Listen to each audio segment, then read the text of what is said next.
आज एक हार ना माना যোদ্ধার লড়াই দেখলাম।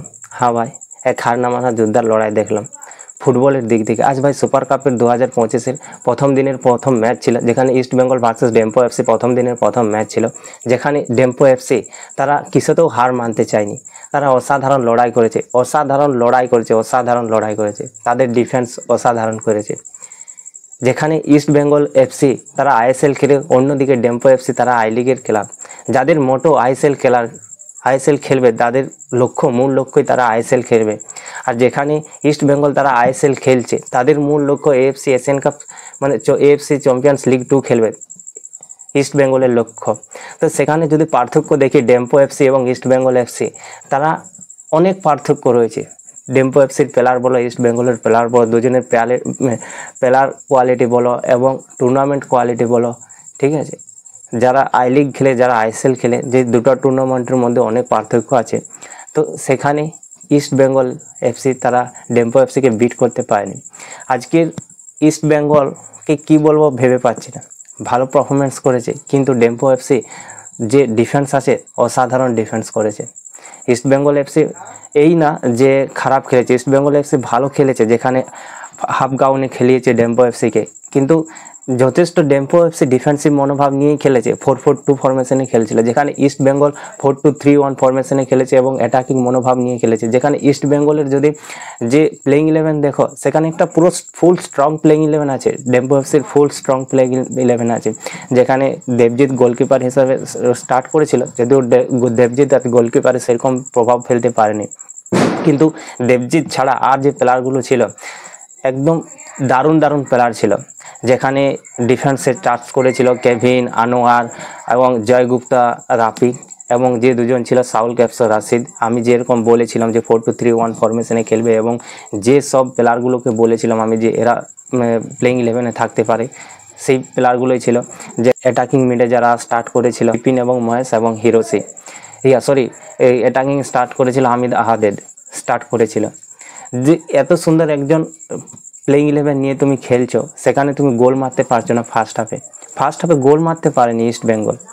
ভেবে দেখো তাহলে ডেম্পো এফসি কীভাবে ডিফেন্স করেছে, যেখানে উল্টে ডেম্পো এফসি তারা ইস্ট বেঙ্গলকে গোল করে এবং 1-0 গোলে ফার্স্ট হাফে লিড করে, যেখানে মোহাম্মদ আলী গোল করে 1-0 গোলে লিড করে ডেম্পো এফসি। কিন্তু সেকেন্ড হাফে ইস্ট বেঙ্গল দারুণভাবে কামব্যাক করে, যেখানে ফার্স্ট হাফের শুরুতেই মানে 45 মিনিট 30 সেকেন্ড বা 40 সেকেন্ডের মাথায় মহেশ নারং গোল করে, এবং তারা 1-1 গোলে সমতা প্রায় মহেশ নারং গোলে। এবং 60 মিনিটের মাথায় যে গোল করে ভাই মিগুয়েল ফিগুয়েরা, অসাধারণ একটি গোল করে, ওয়ার্ল্ড ক্লাস গোল করে, অসাধারণ। মিগুয়েল ফিগুয়েরার গোল দেখে আমি তো অবাক হয়ে গেছি, মিগুয়েল ফিগুয়েরার গোল দেখে আমি হয়ে থেকে গিয়েছিলাম ভাই। আউটলাইনের কাছ থেকে বলটা ক্রস করে গোলে ঢুকছে, এবং বাঁ পায়ের যে শট, এই শটটা ইস্ট বেঙ্গল ফ্যান্স অনেকদিন মনে রাখবে। এই শটটা ইস্ট বেঙ্গল ফ্যান্স ভুলতে চাইবে না। দারুণ গোল করে, কিন্তু মিগুয়েল ফিগুয়েরার ওই গোলেও ইস্ট বেঙ্গলকে জিতাতে পারেনি, ইস্ট বেঙ্গলকে উইন করতে পারেনি, কারণ লাস্ট মিনিটের মাথায় ডিফেন্স এবং গোলের ভুলের কারণে ম্যাচটি ড্র হয়ে যায়। যেখানে দেবজিৎ মজুমদার এবং ডিফেন্স চাইলে ব্লক করতে পারত, কিন্তু ডিফেন্স ব্লক করেনি। দেবজিৎ মজুমদার বলটি সামনে দিয়ে চলে যায়, যেখানে দেবজিৎ মজুমদার যদি ড্রাইভ করতো, কিন্তু দেবজিৎ মজুমদার হয়তো বুঝতে পারেনি। দেবজিৎ মজুমদার ভেবেছিল যে বলটি হয়তো বাইরে যাবে, কিন্তু ভাই গোল হয়ে যায়। যেখানে লাস্ট মিনিটের মাথায় একটা থ্রিলার আমরা দেখতে পাই, এবং 2-2 গোলে ম্যাচটি ড্র হয়ে যায়, 2-2 গোলে। তো ইস্ট বেঙ্গলের ব্যাড লাক বলবো না, ইস্ট বেঙ্গলের আরও বেশি গোল করার দরকার ছিল। যেভাবে যে স্কোয়াড নিয়ে নেমেছিল ইস্ট বেঙ্গল এফসি, তো সেক্ষেত্রে তো ইস্ট বেঙ্গলের আরও বেশি গোল করা উচিত ছিল। যেখানে সেকেন্ড হাফে জয়গুপ্তা এবং চুঙ্গানু আসার পর থেকে গেমটা আরও ভালোভাবে অ্যাটাকিংয়ে যায়।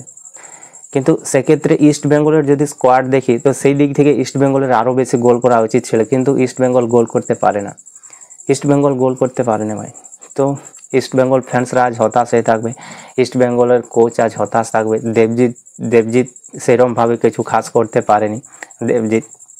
দেবজিৎকে যে প্রভু সুমন গিলের পরবর্তী হিসাবে তাকে নামিয়েছিল, খেলালো, হয়তো আজকের পারফরমেন্সের পর হয়তো আর গিলকে ছাড়া অন্য কাউকে আর প্লেইং 11-এ রাখবে না অস্কার, তো গিলকেই হয়তো আমরা দেখতে পাবো। কিন্তু এই গোলটা, মিগুয়েল ফিগুয়েরার গোলটা এবং এই ম্যাচটা সুপার কাপের প্রথম ম্যাচটা, এই ম্যাচটা অনেক দিন মনে থাকবে।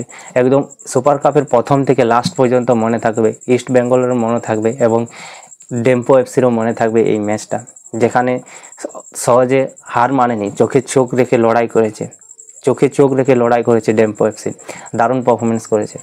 তো ভাই ভিডিও ভালো লাগলে লাইক করো, কমেন্টে জানাও তোমাদের মতামত, আর সাবস্ক্রাইব করতে কেউ ভুলো না, কারণ এখানে তোমরা Indian football related video daily update পেতে থাকবে। তো প্লিজ ভাই চ্যানেলটি সাবস্ক্রাইব করে নাও। তো দেখা হচ্ছে পরের ভিডিওতে, ততক্ষণ পর্যন্ত সবাই সুস্থ থাকো, ভালো থাকো, জয় হিন্দ।